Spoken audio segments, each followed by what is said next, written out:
옆에 분들에게 인사합니다. 사랑합니다. 네, 아멘. 우리 하나님 말씀 보겠습니다. 창세기 50장 말씀 보겠습니다. 창세기 50장 15절부터 21절 말씀입니다.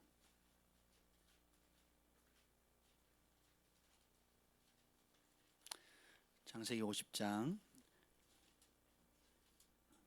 15절부터 21절 우리 한 절씩 교독하시겠습니다.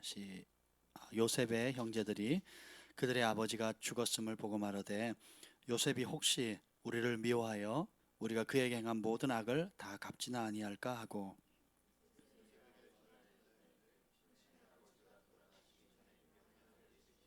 너희는 이같이 요셉에게 이르라 내 형들이 너에게 악을 행하였을지라도 이제 바라건대 그들의 허물과 죄를 용서하라 하셨나니 당신 아버지의 하나님의 종들인 우리 죄를 이제 용서하소서 하매 요셉이 그들이 그에게 하는 말을 들을 때에 울었더라.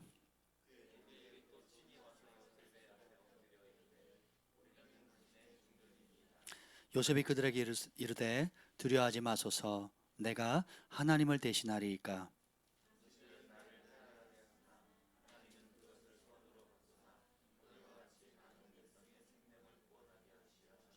다 같이요. 당신들은 두려워하지 마소서 내가 당신들과 당신들의 자녀를 기르리이다 하고 그들을 간곡한 말로 위로하였더라. 아멘. 이 시간에 성령님 환영합니다. 오셔서 우리에게 말씀하여 주시옵소서. 주님, 선지자들에게 내 입에 내 말을 두었노라고 하셨던 것처럼 주님 내주하시는 성령께서 오늘 우리에게 전할 말씀을 주시고 또 들을 수 있는 귀를 열어주시고 또 행할 수 있는 믿음을 산 믿음을 허락하여 주옵소서. 예수님의 이름으로 기도합니다. 아멘. 여러분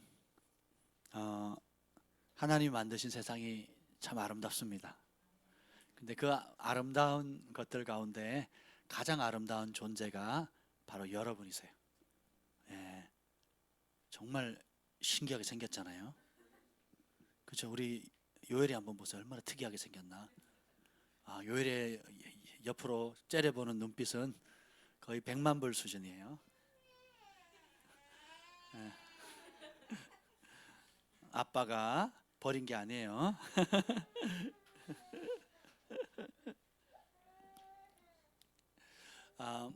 제가 아침에 눈을 떴는데 제가 아침에 이제 공복에 그냥 물을 마셔요. 맹물을. 근데 그게 그렇게 몸에 좋더라고요. 그럼 피부에 우리 몸의 70%가 물이잖아요. 근데 따지고 봤더니 물을 거의 안 먹는 거예요. 그래서 아침에 공복에 이렇게 물을 마시는데 이제 그게 습관이 돼가지고 벌써 한 2년 정도 습관이 된 것 같네요. 그러니까 건강 유지에 굉장히 도움이 많이 되는 것 같아요. 아무것도 먹기 전에 아침에 눈 뜨자마자 한 2컵, 많이 먹으면 3컵까지 막 이렇게 억지로 약 먹는다 생각하고 먹는데 참 몸에 좋은 것 같습니다. 그 영적인 법칙이 우리에게 유익을 주듯이 자연의 법칙도 누가 만드셨죠? 영적인 법칙은 하나님 만드셨고 자연의 법칙은 사탄이 만들었나요? 그럼 영적의 법칙을 하나님 만드셨으니까 우리가 존중해줘야 되죠. 우리 자연의 법칙도 누가 만드셨다고요? 그러면 존중해야 돼요, 말아야 돼요? 예, 많은 부흥을 주도했던 사람들이 영적인 법칙은 지켰는데 자연의 법칙을 지키지 않으므로 단명한 분들이 있어요. D.L. 무디가 밤늦게 사역하고 야식을 즐겨 하셔가지고 일찍 돌아가셨습니다. 예. 농담이 아니에요, 진짜로 그래요. 찰스 스펄전은 담배를 못 끊으셔가지고 일찍 돌아가시고 그 당시는 기호식품이에요. 오늘날처럼 이 담배가 뭐 이렇게 해롭다라는 게 뭐 오늘날같이 그런 인식이 없었던 그런 시대고 그냥 일종의 기호식품이었는데 어쨌든 간에 그래서 그런 것처럼 이제 근데 여름에 이렇게 물을 받으면 미지근해요. 근데 이제 오늘 아침에 이렇게 물을 이렇게 먹는데 찬 거예요. 그래서 여름에 물이 미지근한 게 당연하죠. 겨울에 물이 찬 게 당연하잖아요. 근데 그 항아리에 든 물을 이렇게 딱 드는데 이게 당연하게 저는 안 느껴지는 거예요. 그러니까 당연하다고 그냥 익숙지했던 모든 것들이 사실은 당연한 게 아니에요. 왜 여름엔 따뜻해야 되고 겨울에는 물이 차가워야 되는 거예요? 또 그 물을 마셨을 때 그것이 어떻게 내 몸에 흡수되는지, 그 흡수되는 것도 신기하고 그리고 그것이 내 몸에 건강을 주는 것도 신기한 거예요. 안 신기하세요? 전 세수할 때 이렇게 물을 받잖아요. 물이 이렇게 흐르잖아요. 너무너무 신기한 거예요. 제가 너무 이상한 말 하나요 지금? 정말 이렇게 물을 처음 본 사람처럼 이게 너무 신기한 거예요. 이게 투명하면서도 잡히지도 않는데 이게 없으면 살 수도 없고, 그렇죠? 야, 그래서 어떻게 보면 그 이번에 호주에 갔을 때 그 예배 드릴 때 찬양 가사 중에 이런 가사가 눈에 확 들어오더라고요. 모르는 노래인데 가사가 만약에 바닷물이 하나님의 은총이라면 나는 거기에 뛰어들겠네. 낚시하러 가보셨죠? 그러면 어부들이요, 낚시하다 남은 쓰레기를 그냥 다 바다에 버리거든요. 이 바다는 눈 하나 꿈쩍 안 합니다. 그렇죠? 그냥 다 소화해버리고 태풍 한 번 다 뒤집어 엎어가지고 쓰레기는 알아서 토해내고 바닷물을 정화시킵니다. 누가 오줌을 싸든 똥을 싸든 침을 뱉든 바다는 어떻게 해요? 상관없이 그걸 바닷물을 유지합니다. 내가 오줌 쌌다고 바닷물이 그 샘물로 변하는 거 아니잖아요. 꿉뻑하지 않습니다. 근데 5대양 6대주 그 지구촌 전체를 물이 덮고 있는데 그 물이 하나님의 은혜라고 한번 생각해 보세요. 그게 점과 같은 존재인 제가 퐁당 빠졌어요. 그래서 그 하나님 은혜를 한번 헤아린다고 한번 생각해 보세요. 가능할까요? 그러니까 측량치 못하는 그 하나님의 은혜가 우리가 당연하게 숨 쉬는 이 공기. 오늘 제가 치과 치료를 받았거든요. 본을 뜨는데요. 막 이렇게 뭘 집어넣고 막 입을 벌리고 막 하는데 물이 막 침도 나오고 뭐 약도 막 하고 막 하는데 내가 타이밍을 놓친 거예요. 숨을 못 쉬고 이랬는데요. 잠깐. 아니, 코로 숨 쉬면 되잖아요. 근데 이게 순간적으로 안 되니까 막잉 그리고 막 뜨고 막 입에 뭐 벌리고 뭐 손 꺼져 넣고 막 하다가 잠깐만. 숨을 쉬는 게 당연한데 사실 당연한 게 아니에요. 태어난 것도 당연한 게 아니고 하나님 은혜고, 호흡할 수 있는 것도 은혜고, 그렇죠? 여러분, 아프기 전에는 내가 손을 이렇게 움직이고 아침에 뻘떡뻘떡 일어나는 게 은혜예요. 허리 아파 보세요. 일어나는 게 곤욕입니다. 일어나는 게. 변비 한번 걸려 보세요. 아침 저녁으로 당연히 화장실 가서 빼내는 게 자연스러운 게 아니에요. 그래서 우리가 인식하든 하지 않든, 인정해드리든 인정해드리지 않든 우리의 삶의 모든 구석구석의 손길 가운데 하나님의 사랑과 하나님의 은총이 스며들어 있다는 거예요. 이렇게 이게 진짜처럼 보이잖아요. 가짜거든요. 진짜 같잖아요. 너무 아름답잖아요. 이런 아름다움들을 그냥 대강 꽃 하나 꽂아놓으면 되는데 왜 아름답게 볼 수 있는 눈, 그리고 아름답게 꾸밀 수 있는 것, 아름다운 색감, 이런 것들을, 이런 능력이 어디서 왔느냐? 하나님 주셨다라는 거예요. 그냥 찬송가 똑같이 그냥 몇 곡 딱 정해놓고 똑같이 부르면 되지 왜 날마다 새로운 찬송을 우리는 부르기를 즐거워할까요? 하나님 그걸 명하셨잖아요. 새 노래로 여호와를 송축하라. 네, 우리 하나님 너무 놀라워요. 그래서 제가 하나님의 어떤 그 선하심과 인자하심을 생각해 보면 참 감사합니다. 여러분 인생에 정말 승리하는 비결이, 행복하게 사는 비결이 뭔지 아세요? 좋은 환경, 좋은 여건, 넉넉한 재정, 넓은 집, 멋진 차, 아무 문제 없는 삶, 그런 곳에서 행복할 수 있는 게 아닙니다. 진정한 행복은 해석의 능력입니다. 여러분이 직면하고 있는 삶의 문제들, 과거의 아픔들, 그리고 오늘 직면하고 있는 여러분이 좋아하는 것 혹은 싫어하는 것, 그리고 피하고 싶은 것 혹은 가까이 하고 싶은 것들, 그리고 앞으로 직면할 모든 문제들을 어떻게 해석하느냐에 따라서 여러분의 인생은 완전히 달라집니다. 요셉의 삶 아시죠 여러분? 자기 형이 자기 팔아먹은 사람, 엄마나 아빠가 자기를 팔아먹었다 하시는 분 없잖아요. 인신매매는 지금도 굉장히 나쁜 죄고 중형으로 다스리잖아요. 그렇죠? 근데 여러분이 한번 당했다고 생각해 보세요. 어린 나이에 17살 때, 10대 때 버림당하고 죽도록 고생해가지고 이제 드디어 복수할 기회가 왔어요. 그나마 아버지 때문에 참았다가 이제 아버지 돌아가신 거예요. 그러니까 형들이 어떻게 해요? 바짝 좁니다. 그냥 이전에 알던 자기가 쉽게 막내 부려먹을 수 있는 막내 어린 요셉이 아니라 어때요? 이제는 그 나라의 실세 1위자인 거예요. 그 고대 근동의 최고의 권력자가 돼가지고 사람을 죽이고 살릴 수 있고 할 수 있는 권세자가 된 겁니다. 그리고 기근의 때에 식량을 쥐고 있는 그 어마어마한 막강한 권력을 가지고 있는 국무총리가 된 겁니다. 참 인생은 아이러니죠. 이제 그런데 요셉이 복수할 수 있는 기회가 있었어요. 근데 요셉이 형들을 만나기 전까지 사실 많이 고민하다가 결국은 자기의 삶에 왜 이런 일을 하나님이 허락하셨을까를 되뇌이게 됩니다. 왜 남들이 한 번도 경험하지 못하는 그런 어려움을 내가 겪으면서 자랐을까? 여러분 가운데 나는 남들이 한 번도 겪지 못할 것 같은 그런 어려움 가운데 자랐다고 생각하시는 분 한번 손 들어보세요. 나만이 갖는 특별한 어려움 가운데 자랐다고 생각하는 분 손 들어보세요. 한 분, 두 분, 네 분.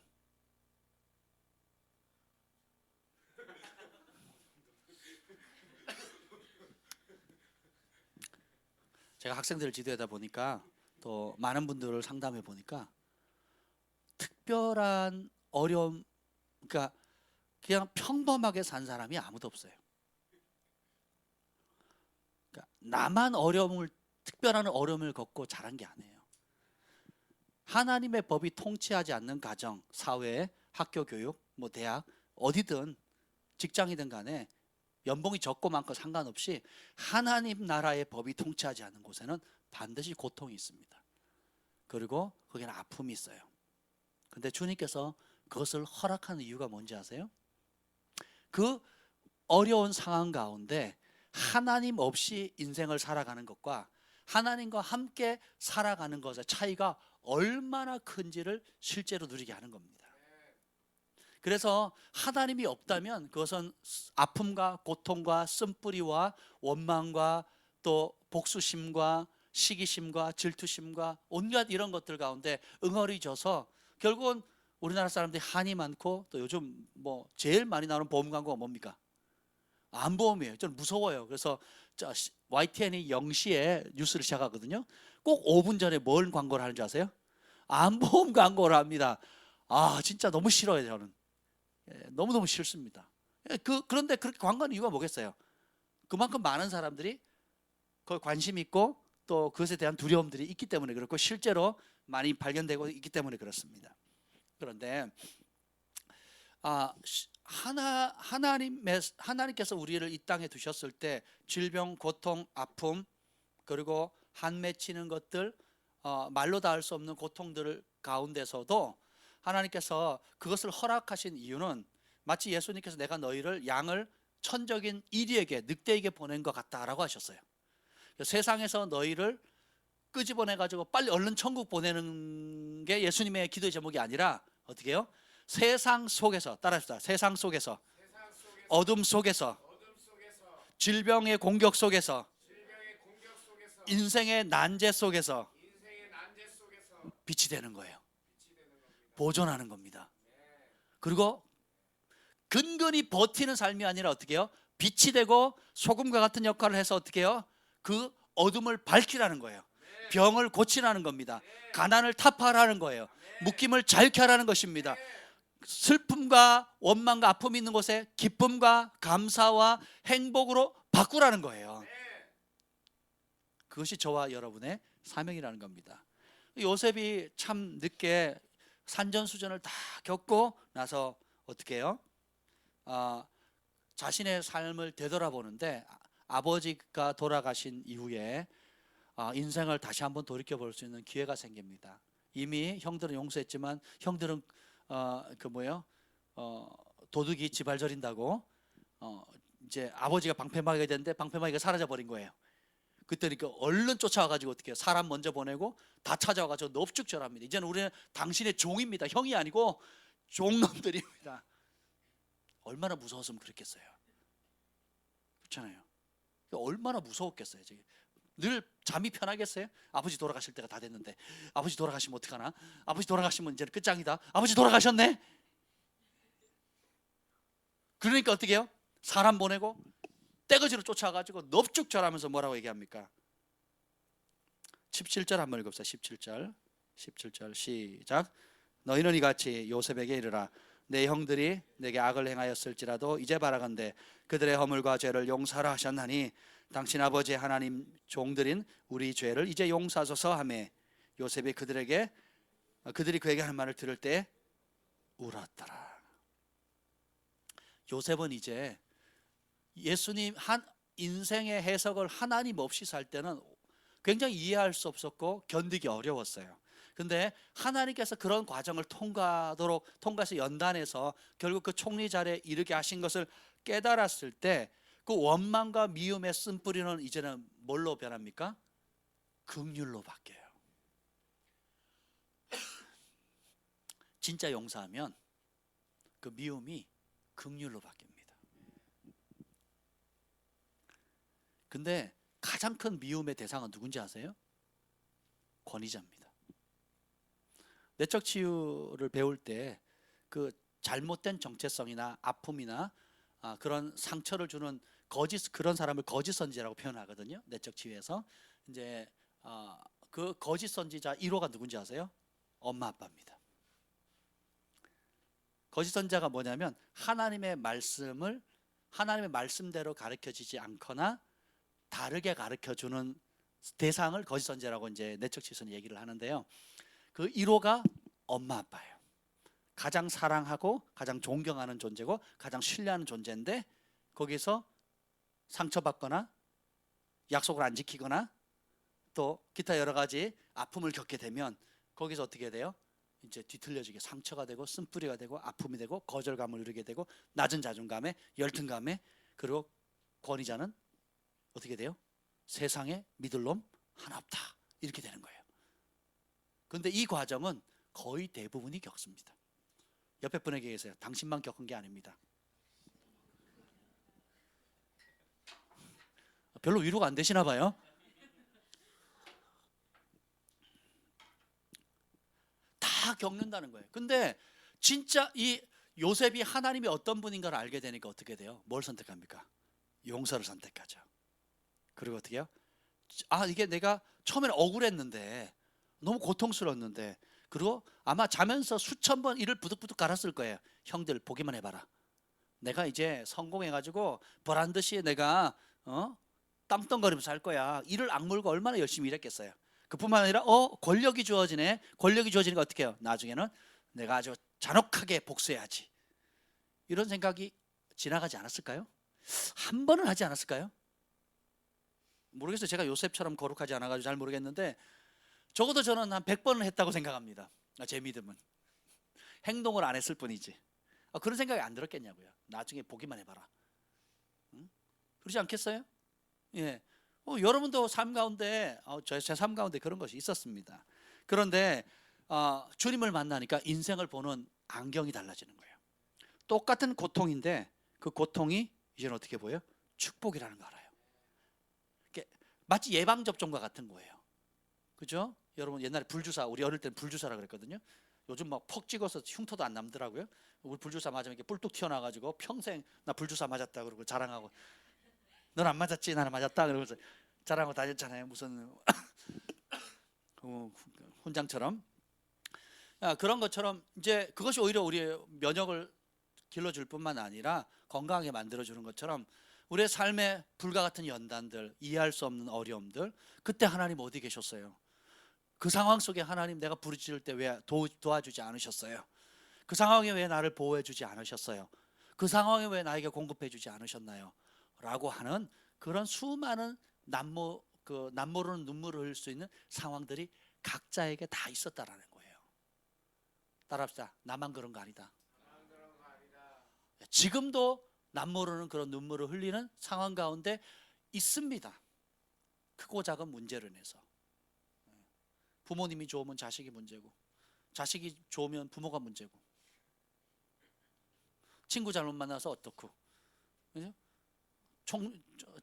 공부 잘하는데 배경이 안 좋아가지고 가정이 가난해서 뭐, 그러니까 온갖 것들 다 좋은데 몸이 건강치 않아가지고, 그렇죠? 부자인데, 아무리 부자인데도 병을 못 고치는 거예요. 참 인생은 아이러니 투성입니다. 근데 왜 그런 모든 것들이 일어나냐 하면, 그런 상황은 다르지만 그 상황 속에 역사하시는 하나님을 만날 수 있는 기회라는 거예요. 그래서 예수님 없이는 답이 없다라는 것이 인생입니다. 그러니까 예수님 외에는 답이 없다는 거예요. 거꾸로 말하면, 문제가 이 문제 생기면 저 문제 생기고, 저 문제 생기면 이 문제 생기고, 결혼 안 하면 안 한다고 문제고, 하면 한다고 문제고, 애가 없으면 없다고 문제고, 있으면 있어도 문제예요. 돈이 없으면 없는 대로 어려움이 있고요, 많이 생기면 많다고 또 문제가 생겨요. 이런 끝도 없는 문제 가운데 백문일답, 예수 그리스도. 주님이 결국 가르치는 것은, 네 생각, 네 기준으로 살면 꼬이고 또 꼬이고, 얽힌 실타래가 막 뒤섞여가지고 더 이상 풀 수 없을 정도로 막 그런 삶이 될 수밖에 없다라는 거예요. 근데 그 아무리 반대로 그런 어려움이 있다 할지라도, 그 자리에 여호수아 갈렙이 외쳤던 것처럼, 여호와께서 우리와 함께 하시면 저들은 우리의 밥입니다. 여호와께서 함께 하시면 능치 못함이 없습니다. 믿는 자에게는 능치 못함이 없습니다 하는, 그것을 실제적으로 누리게 하는 거예요. 자, 보세요. 내가 수영을 배웠어요. 근데 내 수영을 얼마나 잘하는지, 사람들을, 물에 빠진 사람을 구할 능력이 있는지 없는지는 어느 때 드러날까요? 누가 물에 빠졌어요, 꼬로록 하고 들어가는 겁니다. 그때 어떻게 해요? 뛰어 들어가 봐야 하는 거예요. 어디로요? 물속에 빠져서 죽어가는 사람을 구하러 뛰어 들어가 봐야 되는 겁니다. 제가 중학교 때 한번 그랬거든요. 1살 어린 동생이 망상해수욕장 수영을 갔는데, 파도에 옛날에는 안전조건도 없었어요. 그냥 물에 들어가는 건데, 근데 애가 멀리 가가지고 못 들어오는 거예요. 그리고 물을 먹고요, 막 얼굴이 막 벌개져가지고 막 살려달라고 난립니다. 근데 마치 그날 안개 끼고 비도 부슬부슬 오고 이런 날이었거든요. 아무도 그걸 못 본 거예요. 그거 제가 처음 봤어요. 어떻게 했겠어요? 뛰어 들어갔죠. 튜브를 들고 뛰어 들어갔는데 팔이 잡혔어요. 어떻게 됐을까요? 에? 팔을 딱 잡으니까요, 마귀 할멈이 됐어요. 손톱을 채우더니 자꾸는 안 놔주는데요. 제가 같이 꼬르륵 들어가는 거예요. 그래서 빼니까 안 넣고는요, 어떻게 하는지 아세요? 제가 억지로 빼니까 푹 긁혔는데요, 석 달 가더라고요. 석 달. 그 흉터 쫙 긁혀가지고요, 석 달 가더라고요. 아이고, 이놈 살리다가 내가 죽겠다 싶은 거예요. 그래가지고 그때 떠오른 말이 있어요. 일단 두세 번 물을 먹혀야 된대요, 물에 빠진 사람은. 그게 떠오른 거예요. 그래서 피했어요. 피하고 있다가 어떻게 했냐, 튜브를 딱 줬죠. 그랬더니 딱 잡는 거예요. 그 튜브 끌고 나오는데도 굉장히 어려웠습니다. 그 놈이 짱돌 던져서 제 머리 깨내거든요. 그것도 뒤에서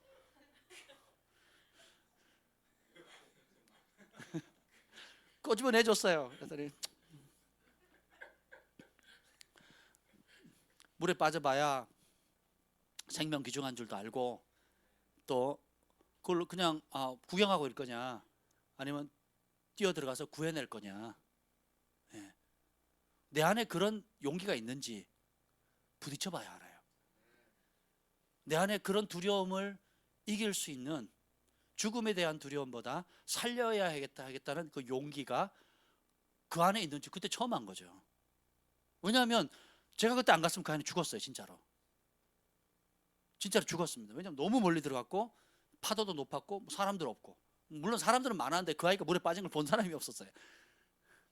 근데 그러니까 우리의 삶 가운데 어떤 재정적인 어려움, 또 관계적인 어려움, 건강의 어려움, 여러 가지 어려움들이 있을 때, 그 한계치에서, 제가 지금 기도하고 있는데 제 친구가 메신저로 하나 문자가 딱 왔어요. 그게 뭔지 아세요? 끝은 새로운 시작이다. 왜 그런 말을 보냈는지 모르겠어요. 뚱딴지 같이 끝은 끝이 아니다 이렇게 나왔어요. 끝은 끝이 아니다 이러고 문자가 온 겁니다.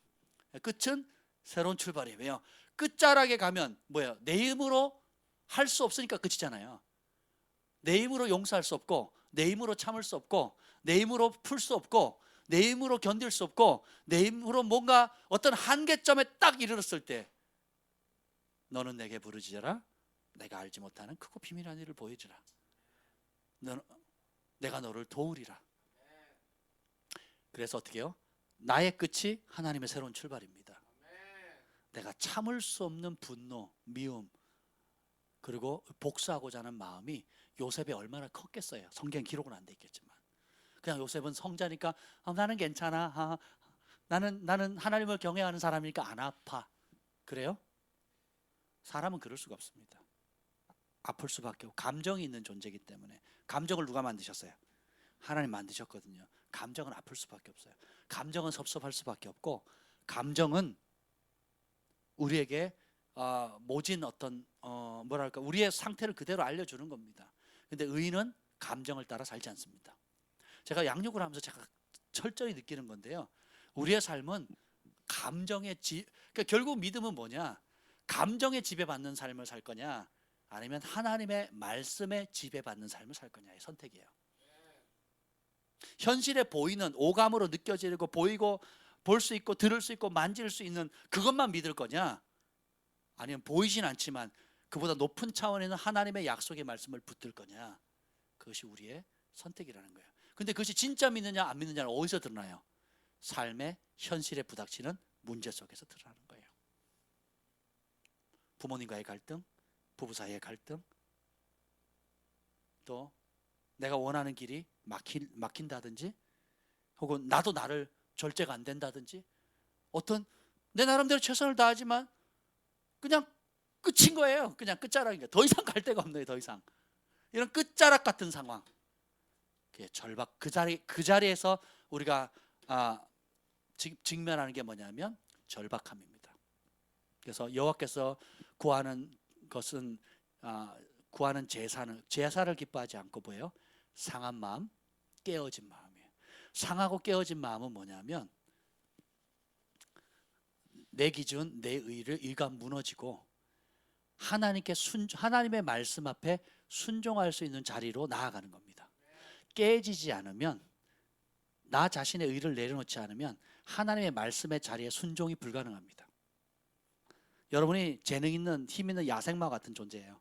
근데 야생마도 즉 자기의 힘과 능력이 조련사에 의해서 순복하고 절제되어질 때 준마가 되어서 전쟁에 나간 용맹을 떨칠 수 있는 총알이 빗발치도록 전진할 수 있는 거예요.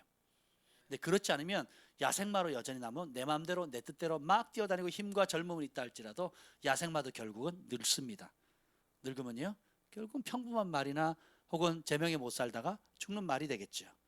근데 준마가 되면 함께 놀라운 일들을 그 주인과 함께 전쟁에 나가서 싸우거나 승리하거나 영웅이 될 수가 있는 것입니다.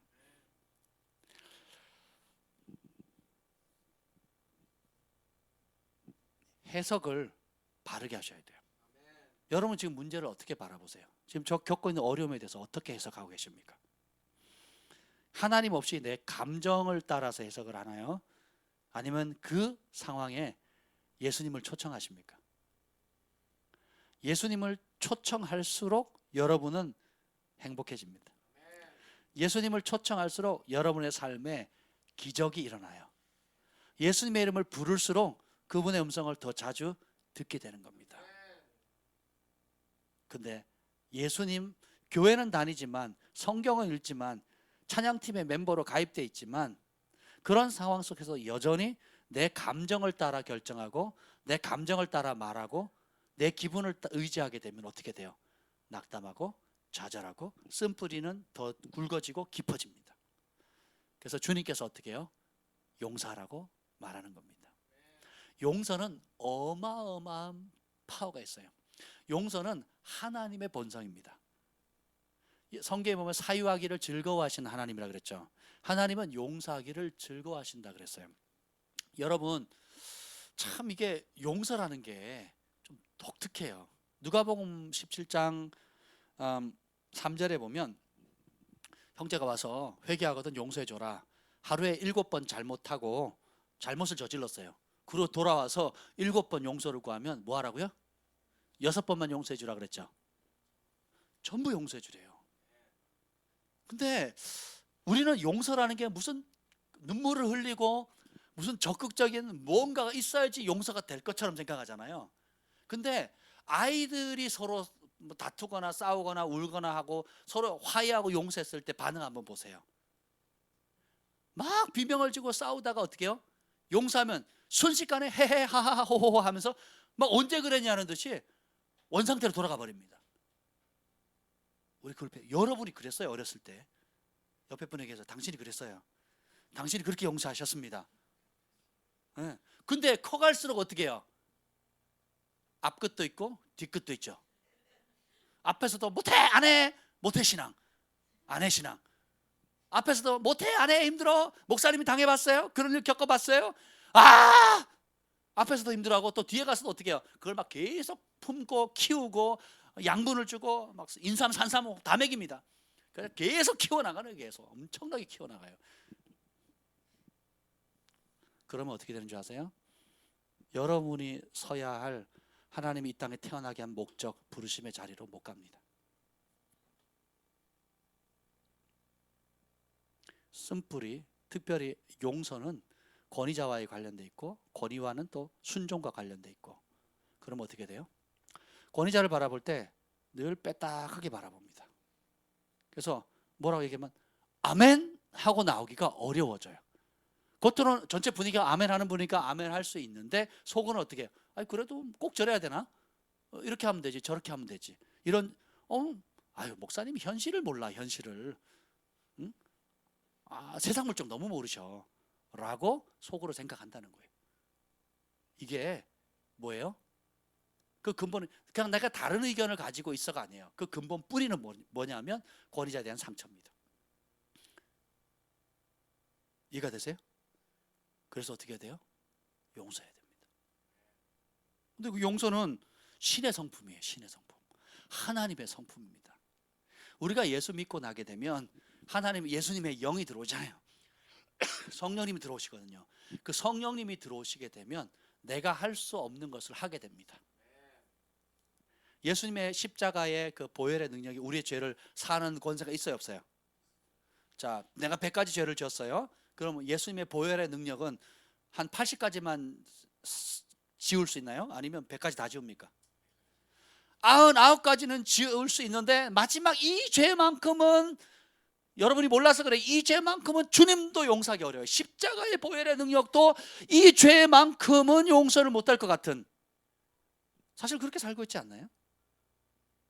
정말 예수님의 보혈의 한 방울만이라도 여러분, 우리가 어떤 죄를 지었다 할지라도 진실로 회개하면 100가지 죄든 1000가지 죄든 다 용서받아야 못 받아요?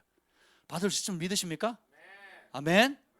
그러면 그 용서를 받은 우리는 어떻게 돼요? 자연스럽게 용서하게 되는 겁니다. 용서가 어렵다 불가능하다 하는 건 속임입니다. 용서를 못하면요 여러분, 리더에 대한 또 권위자에 대한 불평하고 원망하는 것들이 밑에 깔려 있어요. 그러면 믿고 따르기보다는 어떻게 해요? 다른 생각을 자꾸 얘기해요. 그리고 어떻게 해요? 자기 소견을 얘기합니다. 그리고 어떻게 해요? 불평하게 되죠. 이게 더 좋은 길인데 왜 이 길을 선택하지? 저게 더 빠른 길인데, 더 효과적인데 왜 이 길을 선택하지? 왜 둘러가는 길 선택하지? 그죠? 이게 더 효율적인데 왜 비효율적으로 하지? 라고 끊임없이 생각하는 거예요. 부모님에 대해서, 직장에 가면 직장 상사에 대해서, 또 학교에 가면 학교 선배에 대해서, 선생님에 대해서, 교회 가면 또 목사님에 대해서, 어디를 가든지 어떻게 해요? 친구를 만나면 친구에 대해서 계속 어떻게 해요? 호응해주고 격려해주기보다는 어떻게 해요?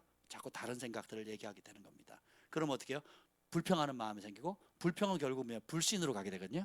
불신을 하게 되면 믿음이 없는 거예요. 믿음이 없으면 기적이 안 일어납니다. 모든 기적의 배후에는 뭐가 있어요? 믿음이 역사하거든요. 믿음이 없이는 하나님을 기쁘시게 하지 못하나니. 그럼 뭐가 하나님을 기쁘시게 한다는 거예요? 믿는 거예요.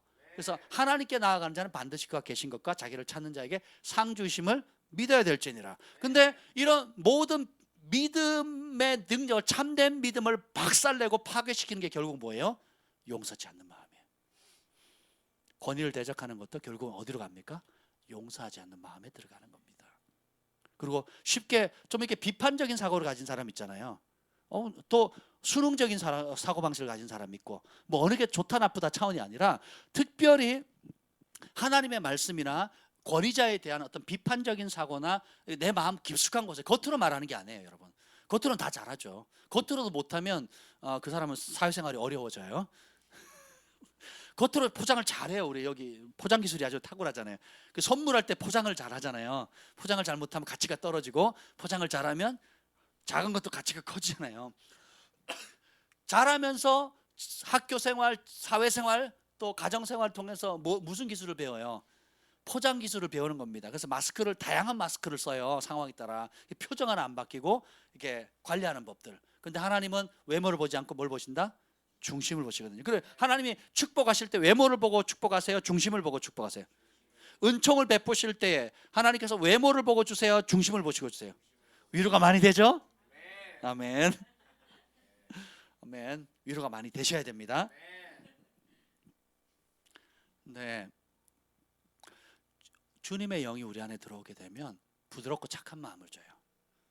그래서 우리가 본성적으로 싫어하는 것을, 본성적으로 하나님께로 나오지 않은 것들을 거부하게 됩니다. 예를 들면 여러분, 슬퍼하는 게 좋아요? 기뻐하는 게 좋아요? 그죠? 슬픔을 거부해야 되는 거예요. 원망하는 게 즐거워요? 감사하는 게 즐거워요? 그러니까 어떻게 해요? 원망을 거부합니다. 그리고 감사를 끌어당겨요. 어느 상황에? 감사할 수 없는 상황에서도. 아멘. 승만이를 보면 장점이 많아요? 단점이 많아요? 네. 자신을 하나님의 아들로 보셔야 돼. 여러분, 그건 내 마음에 있는 대로 보이는 거예요. 장점이 많다 그러면 승만이 안에 있는 가능성을 많이 보는 사람이고요. 단점이 많다 그러면 어떻게 해요? 승만이 안에 있는 못된 것만 보이는 거예요, 눈에. 정 목사님 대답을 못 하시잖아요, 지금. 옆에 앉아가지고 지금 당황하셔가지고. 그러면 승만이 자체가 문제가 아니라 누구의 문제예요? 인생의 행복은 뭐라고요? 해석이라 그랬죠. 어떻게 예수님의 안경을 쓰고 볼 거냐, 내 인간적인 감정이나 아픔의 안경 혹은 미움과 쓴뿌리 안경을 쓰고 볼 거냐에 따라서 전혀 다르게 보인다는 겁니다. 요셉이 이 형들이 하는 그 말에 듣고 어떻게 해요? 울었더라 그래요. 진짜 용서하면 긍휼이 여깁니다. 그래서 야고보서는 긍휼이 심판을 이기느니라.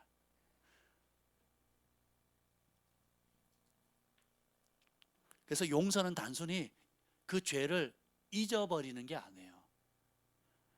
요셉은 그 사건을 잊지 않습니다. 기억해요. 피하지도 않습니다. 여러분, 아픈 사람, 미운 사람 생각하기도 싫죠? 막 치가 떨리잖아요. 그런 사람 없어요? 용서했으니까 행복해. 뭐 그렇습니까? 생각하기도 싫잖아요. 그냥 이름도 지우고 싶고 막 그쪽을 향해서 오줌도 누기 싫다고 남자들은 이렇게 얘기하거든요. 영역 표시. 근데 용서는 있는 게 아니라 요셉은 다 기억합니다. 그리고 어떻게 해요? 내가 어찌 하나님의 역할을 하겠습니까? 그 말은 뭐예요? 잊는다 못 잊는다? 잊고 있다는 거예요. 주여.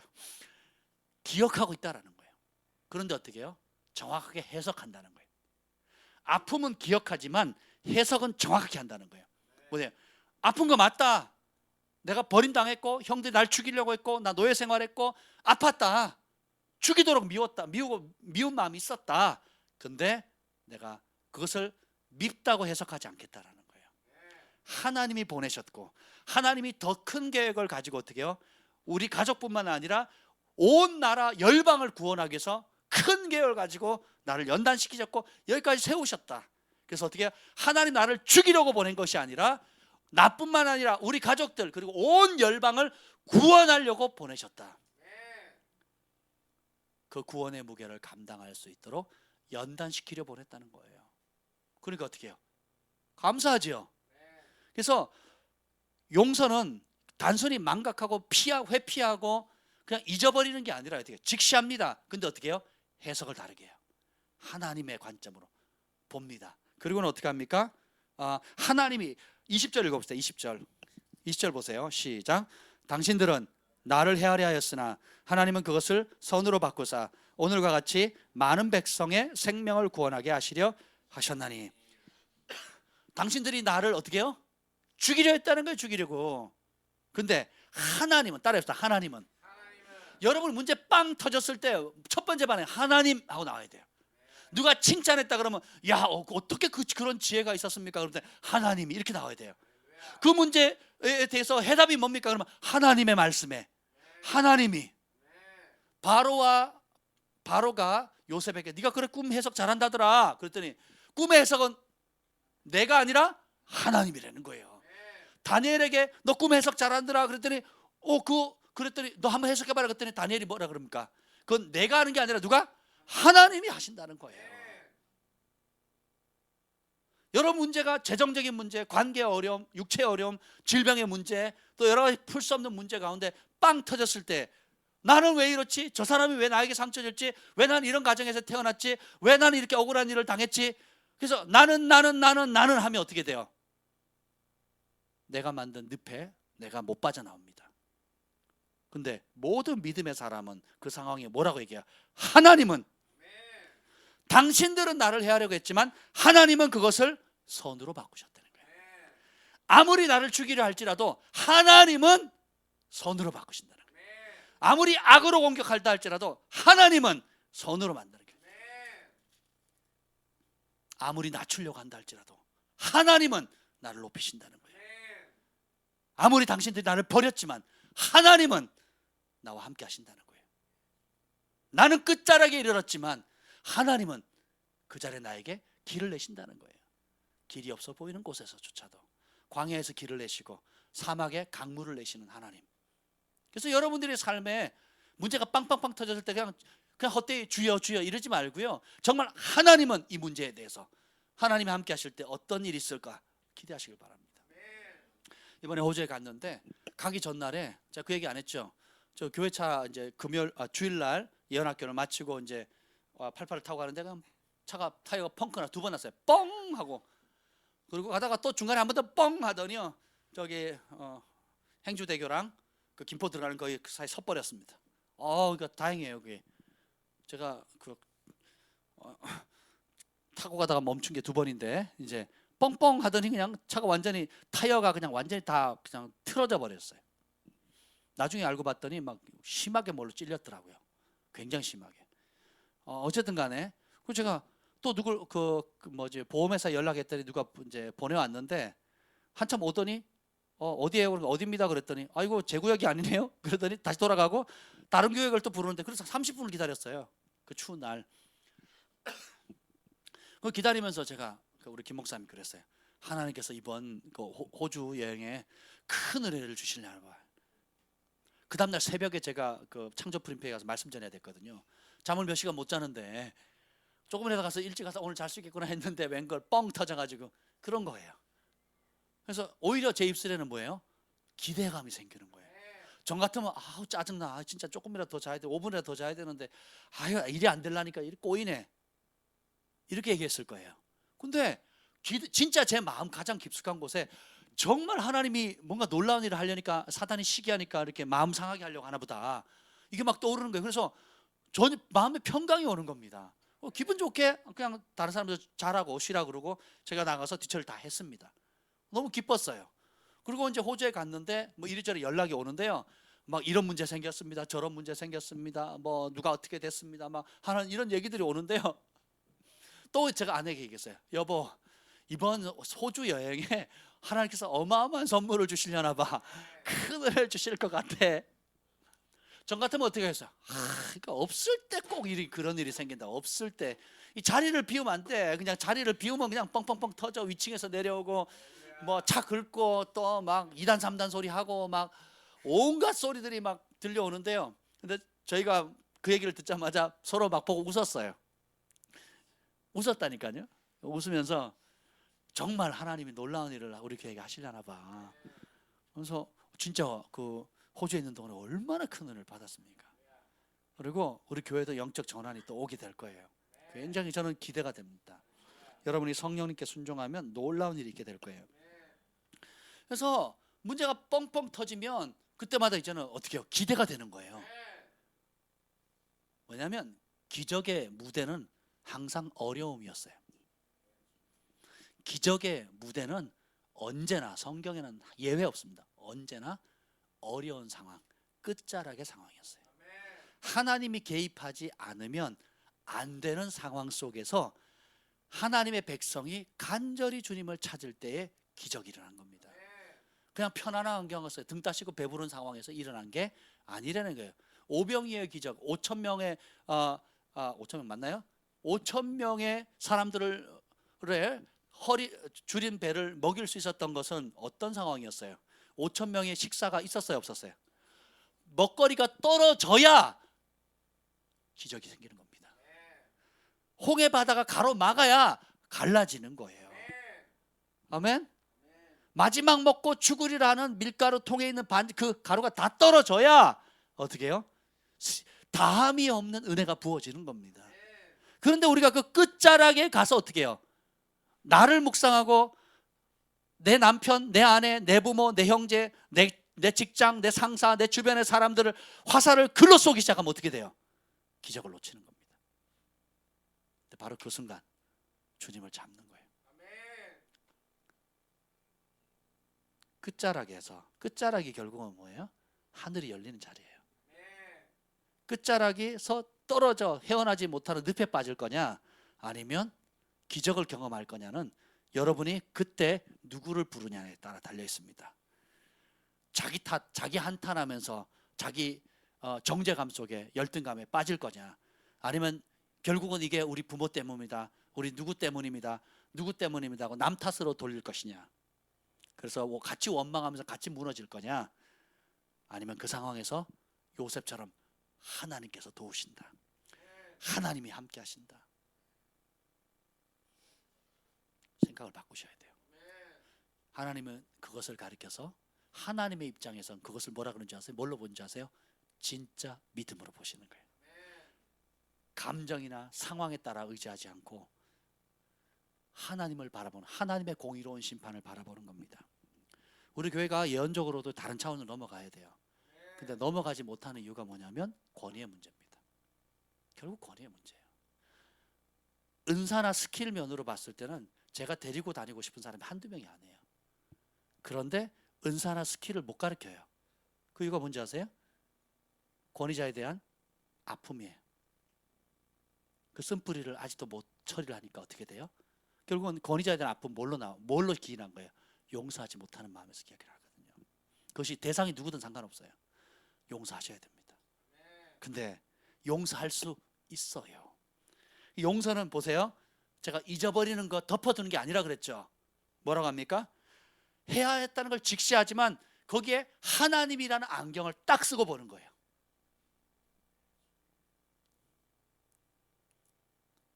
그 상황에 하나님이 개입하셨기 때문에 지금 우리가 이 자리에 있는 거예요. 그 상황에 보이지 않게 예수님이 천사들을 동원해서 우리를 보호하셨기 때문에 오늘 우리가 이 자리에 있는 겁니다. 하나님은 그것을 선으로 바꾸사 오늘과 같이 많은 백성의 생명을 구원하게 하시려. 하나님께서 여러분을 결국 이 땅에 두신 이유는 뭐냐면 여러분을 통해서 수많은 영혼들을 살리는 겁니다. 먼저는 나 자신이 살고 결국은 어떻게 해요? 여러분 한 사람 한 사람을 통해서 여러분이 만나는 사람들, 하나님께서 붙여주는 모든 사람들을 구원하는 겁니다. 예수님을 만나게 하는 거예요. 죄에서 자유를 얻게 하는 겁니다.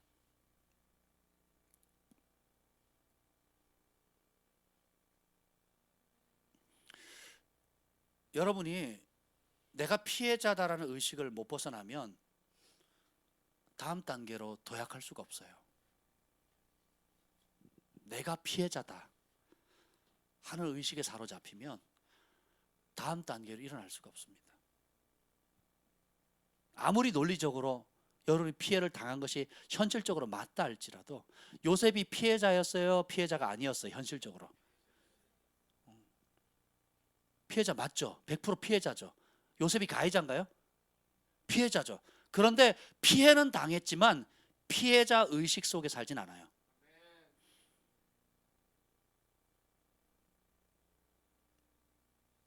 여러분 이걸 깊이 생각하셔야 돼요. 피해 의식 속에 살면요 감사가 없어집니다. 불평하게 되고, 불평은 원망을 하게 되고, 원망하면 신뢰가 깨지고, 불신하게 되고, 불신은 여러분에게 예비된 모든 기적들을 다 무너뜨려 버립니다.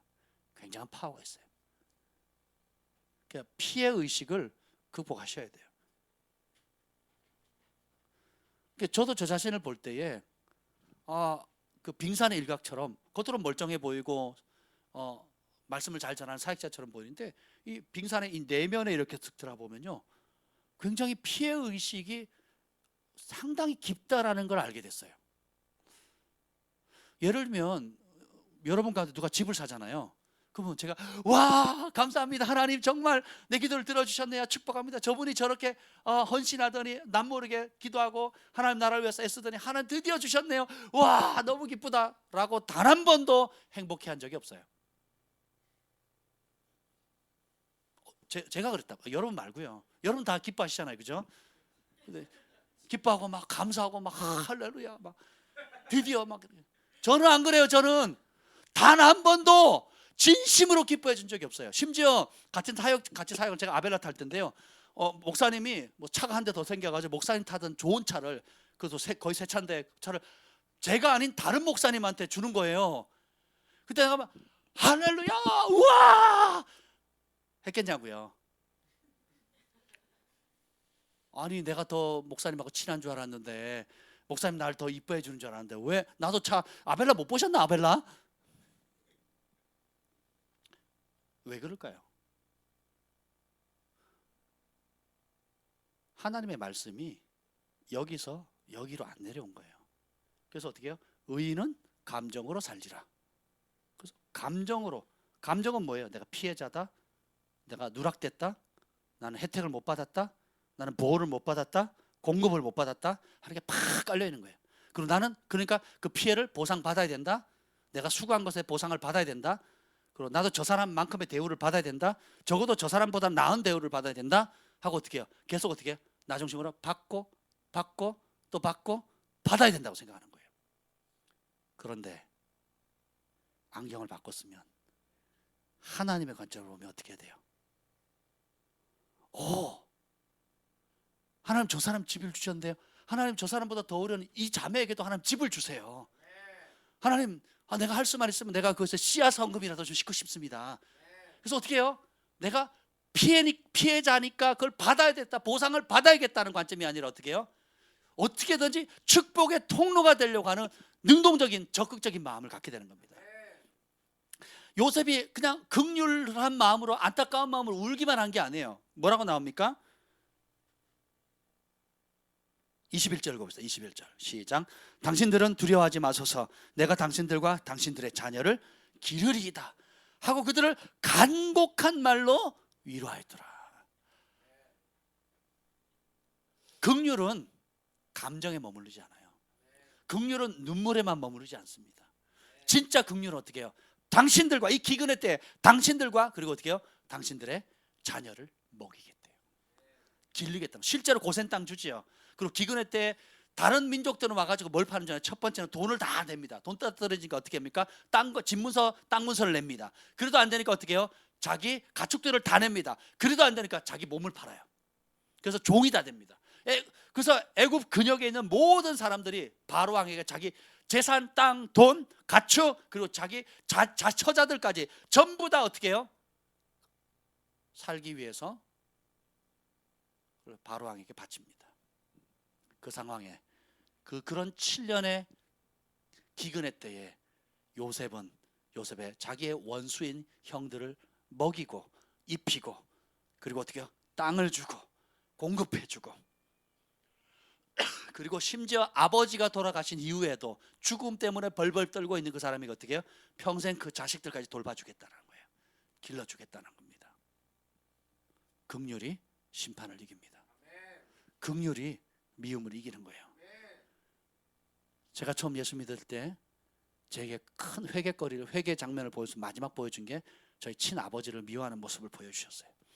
그리고 그것을 회개케 하신 다음에는, 전에는 그렇게 미웠던 아버지가 이제는 어떻게 보는지 아세요? 그렇게 불쌍해 보이고 안타깝고 사랑스러워 보이는 거예요. 우리 아버지의 진짜 가치를 보게 해주더라고요, 하나님께서. 얼마나 소중한 분인지. 내가 그토록 미워했던 그 아빠가 사실은 내게는 얼마나 큰 축복이었는지, 내게 얼마나 소중한 분인지. 그분이 없었다면 나는 이 땅에 존재할 수도 없고, 그분이 목숨을 걸고 탄광 막장에서 거의 20년 동안 일하지 않았더라면 저는 교육도 제대로 못 받았겠죠. 그 사이 혹시 돌아가셨다면 저는 고아로 지냈겠죠. 그런데 하나님께서 전혀 다른 각도로 보여주는 거예요. 하나님 없을 땐 그래 죽도록 미웠는데 예수님을 만나고 나니까 내 안에 신의 성품이 들어오고 성령님이 들어오고 하나님 말씀이 들어오니까 어떻게 해요? 말씀의 안경을 쓰고 보니까 어떻게 해요? 사랑해야 할 대상이고 누구보다도 하나님의 사랑을 많이 필요로 하는 사람이라는 걸 알게 되는 겁니다.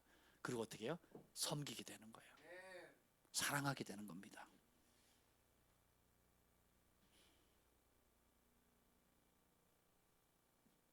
복수는 내가 하나님을 대신할 수가 없어요. 근데 축복은 내가 하나님을 대신할 수 있습니다. 요셉의 아버지가 누구죠? 야곱이죠. 야곱의 이름 뜻이 뭡니까?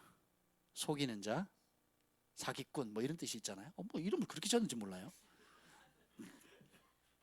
근데 다시는 야곱이라 하지 말라 그러면서 새로 지어진 이름 뭐예요? 이스라엘, 하나님과 겨루어 이겼다. 혹은 또 왕자 이런 뜻이 있어요. 그래서 새로운 이름이 될 뿐만 아니라 민족의 아비가 되는 이름이 되잖아요. 그래서 야곱의 삶을 보면 처음부터 늘 어떻게 태어날 때부터 형 다리 잡고 나오죠. 그리고 형 장자권 빼앗죠. 그것 때문에 쫓겼잖아요. 라반의 집에 가면 이용당하다가 라반의 것도 끌고 또 나오죠. 몰래 도망 나오죠. 그러니까 끊임없이 뭐예요? 축복이 있는 곳이면 달려가서 어떻게 해요? 수단과 방법 가리지 않고 어떻게 해요? 잡아서 어디로 갑니까? 잡은 게 나한테 들어오는 거예요. 이렇게 들어와요. 뭐든지 이렇게 들어와, 이렇게. 그런데 노년에 바로 앞에 설 때 요셉이 뭐라 그런지 아세요? 야곱이 뭐라 그런지 아세요? 몇 살이냐 그랬더니 몇 살이라고 그래요? 한번 몇 살입니다라고 하면서 뭐라고요? 험난한 세월을 보냈다는 거예요. 근데 바로에게 들어갈 때 하는 첫 마디가 뭔지 아세요? 바로에게 한 첫 마디가 축복이었어요. 바로를 만나서 나올 때 마지막 마디가 뭔지 아세요? 축복입니다. 그리고 요셉이 두 아들 데리고 오니까 뭐 해야죠? 축복해 줍니다. 그리고 죽기 직전에 12아들 데리고 와서 뭐 합니까? 축복하고 예언해요. 움켜쥐는 삶, 자기 중심적인 삶, 내가 복을 받아야 되고 내가 장자권을 얻어야 되고 내가 부자 돼야 되고 내가 원하는 것을 얻어야 되는 삶을 살았는데 그렇게 사니까 뭐예요? 어떤 삶이었다고요? 험난한 삶이었습니다. 험난한. 그래서 결국 얻긴 얻었죠. 얻긴 얻었는데 뭐예요? 험난한 거예요. 얻긴 얻었는데 행복하지가 않는 거예요. 레위와 또 그 형제들은 세겜 족속들 다 죽여버리고 아버지 허락도 없이 딸 디나는 강간을 당하고 또 큰아들은 그 야곱의 첩과 또 그러니까 야곱의 뭐죠? 다른 야곱의 아내죠. 아내와 큰아들이 같은 방을 쓰게 되고 나중에 저주를 받거든요. 그러니까 험악한 세월을 보내는 거예요. 뭐 했기 때문에?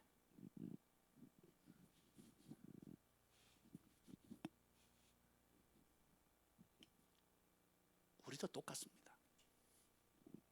내가 좀 더 받아야 되고 더 사랑받아야 되고 더 누려야 되고 더 대우받아야 되고 대접받아야 되고 선물 받아야 되고 근데 마지막에 야곱은 깨닫죠.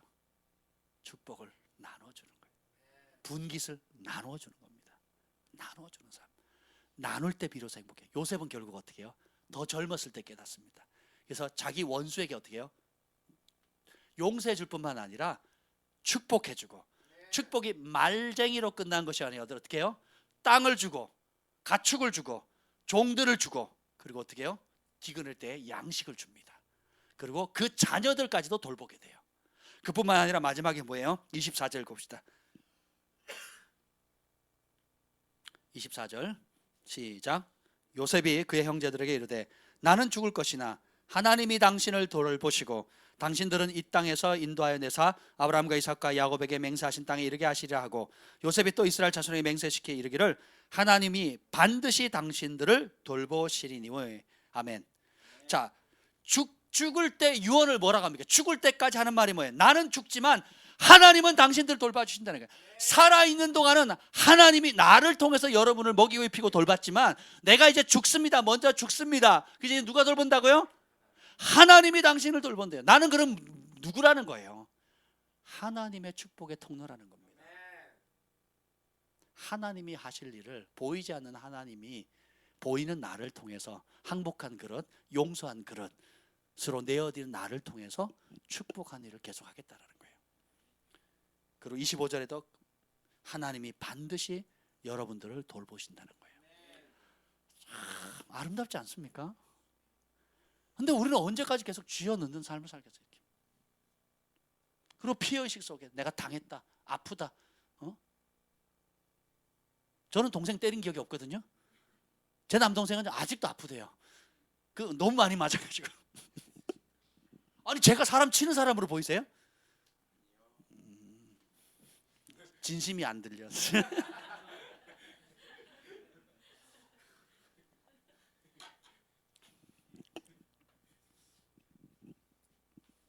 가만히 돌이켜보니까 제가 못된 짓 많이 했더라고요.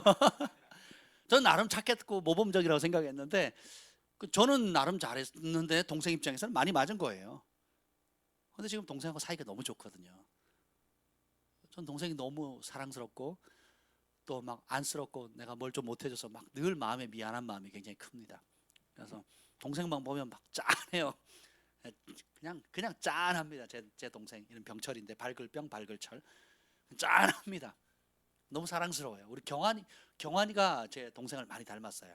그래서 스타일도 그렇고 성격도 그렇고 운동 잘하는 거, 웃는 모습까지도 참 비슷하거든요. 근데 짠. 네. 피해 의식에서 벗어나셔야 돼요. 네. 그리고 나는 더 못 받아서 안다라는 그런 불안정한 존재가 아니라 나는 예수님 한 분이면 족합니다. 그리고 예수님이 나의 공급자이십니다. 예수님 안에는 부족함이 없습니다. 그래서 나는 끊임없이 베풀어주는 존재가 돼야 되는 거예요. 하나님께서 여러분을 이 땅에 두신 목적이 있어요. 크고 놀라운 계획을 한 사람 한 사람이 가지고 계시는데 용서하지 못하거나 권위자의 축복을 받지 못하게 되면 그 자리에 가기가 어렵고 설사 간다 할지라도 오래 버티질 못합니다. 그래서 하나님은 여러분을 연단할 때 잘 들어보세요. 내가 원하는 권위자나 지도자를 붙여주지 않고요, 내게 필요한 권위자를 붙여주십니다. 그래서 하나님 주시는 선물은 때로는 우리가 원치 않는 포장지에 담아서 주신다는 잠비배 목사님 그랬잖아요. 여러분 어릴 때 코 막고 한약 먹는 기억 나십니까? 저희 어머니는 그 약 먹으면요 사탕 주고요 뭐 이렇게 초콜릿 주고 그랬어요. 이 약 먹으면 사탕하고 초콜릿 준대요. 그래서 제가 약을 먹고 싶어서 먹은 게 아니라 뭐 때문에? 사탕하고 초콜릿 때문에 약을 코 막고 먹었단 말이에요. 근데 사실은 내가 좋아하는 사탕 초콜릿은 몸에 좋아요 나빠요? 나빠요. 근데 내가 싫어하는 그 한약은 몸에 좋은 거예요. 여러분의 살면서 여러분이 얼마나 여러분의 삶의 권위자에게 만족하는지 모르겠어요. 점수를 따진다면 100점 만점에 몇 점인지 모르겠어요. 자, 한번 계산해보세요. 여러분의 부모님 100점 만점에 몇 점? 100점이요. 아니 말로 하지 말라고요. 마음으로 한번 생각해 보세요. 그리고 여러분이 영향을 끼쳤던 학교 선생님들, 또 절친한 친구들, 또 군대 갔을 때, 또 직장 생활했을 때 상사들, 또 부부, 남편, 또 시부모님들 한번 생각을 해보세요. 여러분이 원하는 차원에서 점수를 매긴다면 몇 점이나 되겠습니까? 반대로 여러분을 다루기 위해서 여러분에게 필요한 권위자라고 생각한다면 몇 점이나 될까요? 한번 생각해 보세요. 우리는 내가 원하는 기도 제목, 내가 원하는 응답, 내가 원하는 스타일의 지도자, 내가 원하는 무엇에 너무 익숙해졌어요. 그것을 채워지면 좋은 사람이고 좋은 지도자고 좋은 관계를 맺을 수 있는 것이고, 그 스타일에 안 맞으면 어떻게 해요? 거부하고 멀게 하거나 혹은 대적하는 것을 당연한 걸로 생각합니다. 성경에 나오는 권위자들은 진짜 놀라운 열방을 움직이는 권위를 받은 사람들은 하나님께서 그들이 원하는 권위자 밑에서 배우게 하지 않으셨어요. 그들에게 싫어하는 혹은 그들에게 필요한 권위자를 붙여줍니다. 요셉은 나쁜 형들 붙여주죠. 사무엘 위대한 선지자는 어떻게 해요? 무지한 영적으로 우둔한 제사장 붙여주죠. 다윗 왕은 어떻습니까? 미친 장인을 붙여주잖아요. 미친 장인에게 장가갈 사람. 우리 형제들 가운데 사랑하는 자매를 만났어요. 결혼하려고 했는데 장인이 미쳤어요. 반가워 그리고 창 던지고, 도망가면 추격대 붙여가지고 암살자 붙여서 죽여 이렇게. 근데 다윗이 그 장인을 죽일 몇 차례 기회가 있는데 안 죽여요. 그 안 죽이는 태도가, 권위자를 존중하는 태도가 하나님을 기쁘시게 해요. 그래서 내 마음에 합한 자다 그러는 거예요. 감정으로 반응하지 않고. 감정은 아팠을까요? 안 아팠을까요? 억울했을까요? 억울 안 했을까요? 피해를 받았어요? 안 받았어요? 근데 피해 의식 속에 살진 않아요. 누구 때문이라고 더 이상 핑계대지 않습니다. 재정적으로 누구한테 도움 못 받는 거를 억울하게 생각하지 마세요. 관계적으로 누구한테 대우 못 받는 것을 억울하게 생각하지 마세요. 나를 멸시한다고 이렇게 생각하지 마세요, 여러분. 그게 다 뭐예요? 피해의식입니다. 따라합시다. 나는 축복하는 자다, 베푸는 자다, 나누는 자다. 그런 찬상이 있잖아요. 사랑을 줄 수 없을 만큼 가난한 자 없고, 사랑을 받지 않아도 될 만큼 부유한 자 없다고. 여러분이 줄 게 없는 사람이 없어요. 그러니까 누구나 마음만 있으면 베풀 게 있습니다. 제 헤어스타일 마음에 드시죠? 이게 전국에서 제일 헤어 디자인을 잘하는 분이 하신 거거든요. 제가 이 머리 때문에 얼마나 지금 감사한지 몰라요. 제 헤어스타일이 제가 마음에 들어요. 좀 거울 앞에 쓸 때 늘 자신감이 생겨요. 아멘. 여러분 싫어하셔도 상관없어요. 나는 마음에 들어요. 딴 집에 한번 갔거든요. 우리 조기축구 그 멤버 때문에 전도하려고 딴 집에 한번 갔는데 비싸게 받고요. 그리고 마음에 안 들어요. 그래 뭐 샴푸는 잘해줬는데 진짜 내가 주님이 다시 가라하지 않는 이상 안 가려고요. 아무튼 여러분, 내가 대우 못 받았다 이런 생각하지 마세요. 내가 이런 위치니까, 내가 저런 위치니까, 집에서는 내가 뭐고, 교회에서는 내가 어떤 위치고, 또 직장에서 사회에서는 어떤 위치니까 왜 나한테 그런 대우를 해주지 않느냐가 무슨 생각이라고요? 피해의식이라는 거예요. 생각을 바꾸라 그랬죠. 저는 늘 그런 생각이에요. 사람들이 나를 만난 게 복 받은 거다. 그리고 내가 가면 그 장소가 영적 기류가 바뀐다. 오늘 양육하러 가는데요. 우리 먼저 이제 젠틀맨 커피숍에 이제 승만 형제랑 재한 형제가 가 있는데 막 지쳐가 둘 다 몸살에 막 퍼져 있는 거예요. 힘들어가지고 치열한 영적 싸움을 했다고 그러더라고요. 그래서 이제 그냥 앉았어요. 앉았더니 재한 형제가 하는 첫 마디가 뭔지 아세요? 목사님 만나기만 해도요, 제가 막 공기가 신선해지고 영적 기류가 바뀌는 것 같아요. 막 새 힘이 솟아요, 새 힘이. 여러분 그런 좀 이렇게 느끼한 멘트 좀 해주세요. 얼마나 좋습니까? 사실 저도 피곤했는데 그 말 한마디에 그냥 제가 힘을 얻고, 그렇지 나는 영적 기류를 바꾸는 사람이야. 나를 만나는 사람은 행복해져. 막 지친 사람이 새 힘을 얻어. 그래서 우리 양육이 얼마나 즐거웠겠어요. 2시간 냅다 하는데 얼마나 좋았는지 몰라요. 그렇잖아요. 시간이 모자라가지고 결국은 밥 시간 때문에 왔는데, 한번 생각을 해보세요. 여러분들이 그런 적극적인 마음을 가지세요. 피해의식을 갖게 되면 화 안 내를 화를 내게 됩니다. 그리고 할 일을 못 하게 되고요, 안 할 짓을 하게 돼요. 그리고 내가 내게 주어진 축복의 자리를 놓쳐요. 그리고 하나님이 주실 다음 단계의 권위를 취하지 못하게, 딜레이 되거나 취하지 못하게 연기돼 버려요. 그래서 중심을 보시는 하나님 앞에 대면하셔야 돼요. 첫째는 그런 나 자신을 인정해야 됩니다. 여러분 피해의식이 있다고 생각하시면 인정하십니까? 아멘. 나만 있는 것 같아. 나만. 그러면 나는 더 이상 피해자가 아니라는 걸 여러분이 선포하셔야 돼요. 내 안에 그 승리자 되시는 예수님이 계시다. 모든 원수의 권세를 제압할 수 있는 권세를 우리가 받았고, 그죠? 그래서 생각을 바꾸셔야 돼요. 하나님께서 아브라함을 부르실 때 너는 복의 근원이다. 옛날 개혁 성경에는 그렇게 나와요. 개혁 개정에는 복이 될지니라 이렇게 나오는데 옛날 성경에는 복의 근원이다 이렇게 나와요.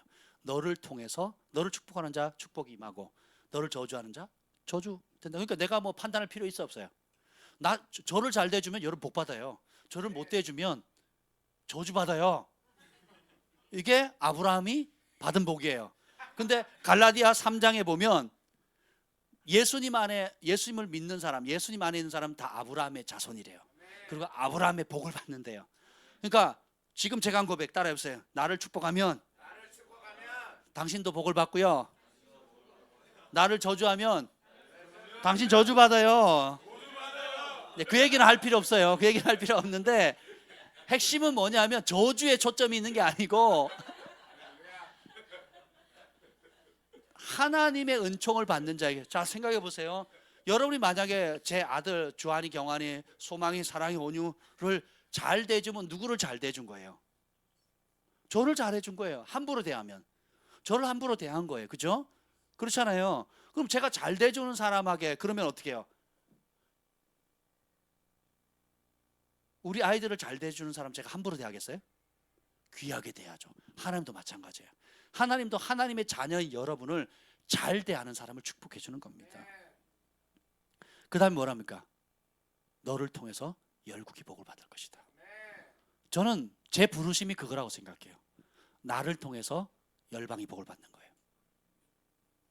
그 열방은 어디서부터 시작됩니까? 이 자리에서부터 시작되는 거예요. 나를 통해서 내가 복을 받고, 나를 통해서 나를 만나는 여러분이 복을 받고요. 그리고 열방이 복을 받는 겁니다. 갈라디아 3장에 예수 그리스도 안에 있는 사람은 아브라함의 축복을 받는데 이곳에 있는 여러분 모두가 바로 그 복의 주인공이에요.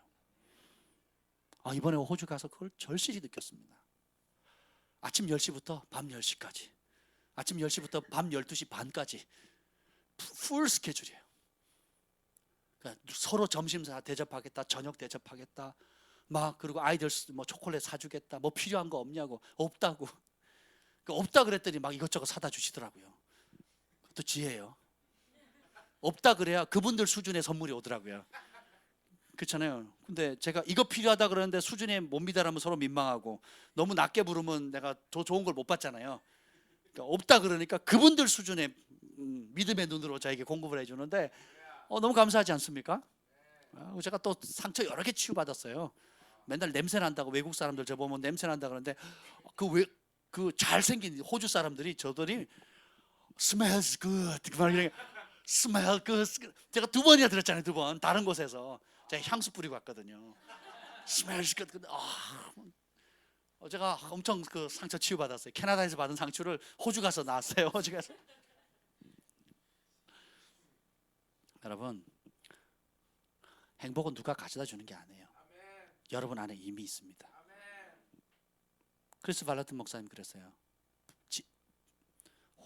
분노는 바깥에서 원인 제공하는 게 아니라고요.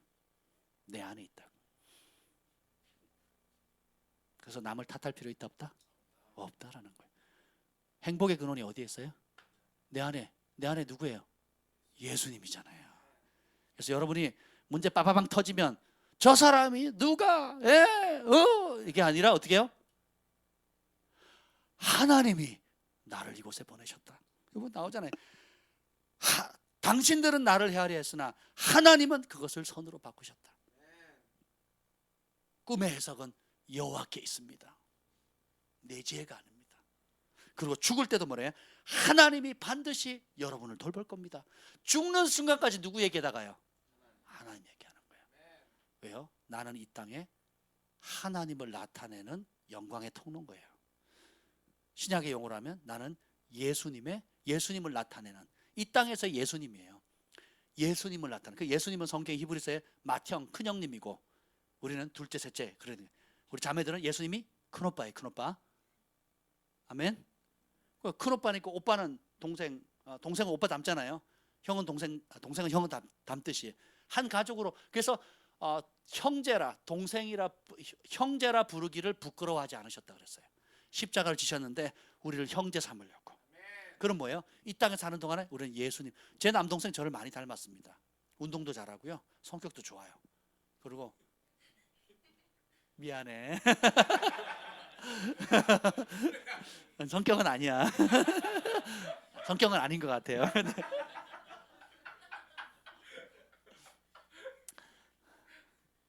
결국 우리가 아버지를 닮게 돼 있고 우리가 바라보는 예수님을 닮게 돼 있어요. 그래서 보이지 않는 어둠의 영이 죄악에 이끌리는 사람, 죄악에 자신의 몸을 내어드리는 사람을 통해서 악한 짓을 하듯이 보이지 않는 하나님께서 예수님을 주인으로 모시고 자신을 빈 그릇으로 내어드리는 사람을 통해서 하나님의 원대하고 거룩한 영광을 나타내는 통로로 삼으신다는 거예요. 그래서 키워드는 내가 어떠하냐가 중요한 게 아니고 내 안에 누구를 주인으로 모시느냐가 달라집니다. 그래서 여러분, 피해의식과 권위자를 향한 불편한 마음들, 그리고 그 감추고 권위자를 향해서 가지고 있는 불편한 마음들이나 거역하는 마음들, 그리고 그 상처들을 직면하셔야 돼요. 대면하셔야 됩니다. 그리고 인정하시고 돌파를 하셔야 돼요. 그래야 권위자로부터는 축복의 문들이, 여러분이 수도꼭지처럼 되기를 원하세요? 아니면 그 소방관들이 쓰는 그 있잖아요, 그 화재 때 쓰는 소방호수가 되기를 원하세요? 아니면 폭포수처럼 되기를 원하세요? 소방호수가 물 맞아 보셨어요? 장난 아닙니다. 근데 여러분이 권위자와의 꺼리낌이 없다면 폭포수 같은 하나님의 은총의 물결이 와요. 제가 양육하다 느낀 건데요, 하나님께서 참 저에게 그런 부분을 많이 다루셨던 것 같아요. 근데 참 감사한 게 주님이 저에게 어릴 때 그 약속 주셨거든요. 나의 평생에 여호와의 선하심과 인자하심이 정녕 나를 따르리니 하는 말씀이었어요. 하나님의 선하심과 인자는 사랑이거든요. 그리고 은총을 주시겠다 그랬거든요. 그 선지자를 통해서 큰 은총을 받겠다고 하셨어요. 근데 그 말씀이 임한 이후에 참 돌이켜 보니까 제가 이력서 낸 적이 없는데요, 모든 단체에 가면 그 단체의 그 최고의 권위자를 제일 가까이 모시는 그런 위치를 주신 거예요. 다시 말하면 수직 상승, 아니면 뭐 거꾸로는 낙하산이라 그러잖아요. 많은 사람들이 있는데 그 단체에서 오래 사역한 사람인데 좀 들어가자마자 뭐예요? 오른팔이 되는 거예요.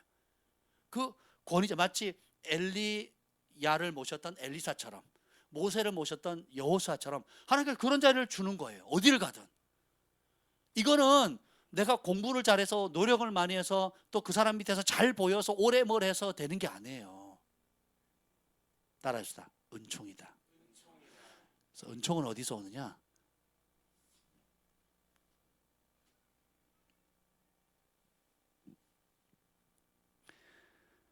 하나님을 사랑하는 자에게 오고, 하나님을 사랑하는 자는 하나님의 법을 사랑합니다. 그리고 하나님의 영적 질서를 알아요. 영적 질서를 여러분들이 붙으셔야 됩니다. 거기서 승리하시면 다른 차원으로 넘어갑니다. 그리고 여러분이 한 번도 누리지 못했던 다른 차원의 영향력과 권위와 또 은총이 임하는 겁니다. 주님이 그걸 주기를 원하세요. 그걸 놓치지 마시길 바랍니다. 아멘. 그래서 우리 글로벌 파이어 교회에 오시는 모든 분들은 여호와께 큰 은총을 받는 사람들이 되시길 축복합니다. 은총은 사람이 열 수 없는 문을 열어요. 하나님 주시는 은총은 사람이 다다를 수 없는 곳을 다다르게 합니다. 하나님이 주시는 은총은요, 우리가 만날 수 없는 사람을 만나게 하고요, 하나님 주시는 은총은요, 내가 할 수 없는 일들을 하게끔 만들어줍니다. 그 은총이란 단어, 은혜란 그 단어의 뜻은 뭐냐면 내 힘으로 할 수 없는 것을 하나님께서 할 수 있도록 도와주는 은혜예요. 그게 원어적 의미입니다. 내 힘으로 할 수 있으면 내가 했는데 라고 자랑하겠죠. 근데 내 힘으로 할 수 없기 때문에 하나님의 은총과 은혜가 입히니까 어떻게 해요? 초자연적으로 열리는 겁니다. 그 은혜를 받으시길 축복합니다. 아멘. 그래서 용서하는 자가 복돼요.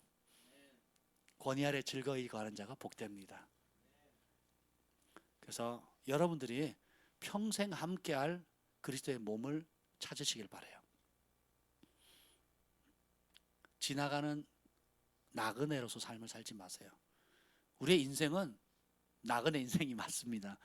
근데 여러분이 머물 영적 가족 공동체는, 교회는 지나갈 곳으로 삼지 마세요. 네. 하나님이 가족으로서 뿌리내기를 기뻐하시고 또 뿌리를 내릴 때에 엄청난 내가 맺을 수 없는 성령의 많은 열매들을 맺을 수 있습니다. 뿌리가 들리면 열매를 맺을 수가 없어요. 그래서 빌라슨 목사님 볼 때 평생 그와 함께한 동역자가 있어요. 크리스 팔레트 목사님. 혼자 사역을 해도 너무 잘하시는 분인데 하나님께서 친구로 영적인 아비 관계로 그렇게 부르셨다는 걸 알기 때문에 즐거이 함께 동행합니다. 어려웠을 때부터 시작해서 잘 됐을 때가 아니라 어려웠을 때부터 또 성공한 이후에도 스스로 박차고 나가지 않고 그 자리를 끝까지 지키는 거예요. 이것이 축복입니다. 저는 여러분이 그러한 관계로 아름답게 세워져 갔으면 좋겠습니다. 아멘. 그래서 충성된 자는 여름날의 냉수와 같아서 주인의 마음을 시원케 한다 그랬어요. 그래서 기능직은 재능 있는 사람에게 주지만 권위직은 충성된 자, 순종하는 자에게 하나님께서 주시는 겁니다. 그건 사람이 주는 게 아니에요. 제가 주고 싶어도요, 하나님 내리시면 내려집니다. 근데 제가 말리고 싶어도요, 하나님 주시면 하나님 은총을 입혀주세요. 하나님 높이시는 겁니다. 그래서 진짜 하나님이 주시는 권위를 받으시길 축복해요. 그래서 보이는 권위자, 부모님과 영적 권위자를 여러분이 순종하기 어려우면 보이지 않는 권위자의 최종 그 모든 권위를 위임하신 하나님께 순종한다는 게 거짓말이라고 성경은 말하고 있어요. 그래서 여러분들이 보이는 권위자와 그 가족 안에서 그리고 일터 그리고 어딜 가든지 여러분의 권위자가 있거든요. 그 권위자에게 요셉처럼 다윗처럼 순종함으로 존귀히 대함으로 인해서 하나님이 주시는 은총을 누리시기를 축복합니다. 한 40분 정도 남았는데요. 우리 함께 여러분 주신 말씀을 가지고 기도하는데 오늘 기도하다가 우리 미나 자매님을 위해서 막 기도가 나오더라고요. 생명의 영, 부활의 영, 또 기쁨의 영, 감사의 영이 충만하도록 여러분들이 선포해 주시길 바랍니다. 주님께서 놀라운 일을 행하실 것입니다. 우리 함께 동성으로 기도하겠습니다.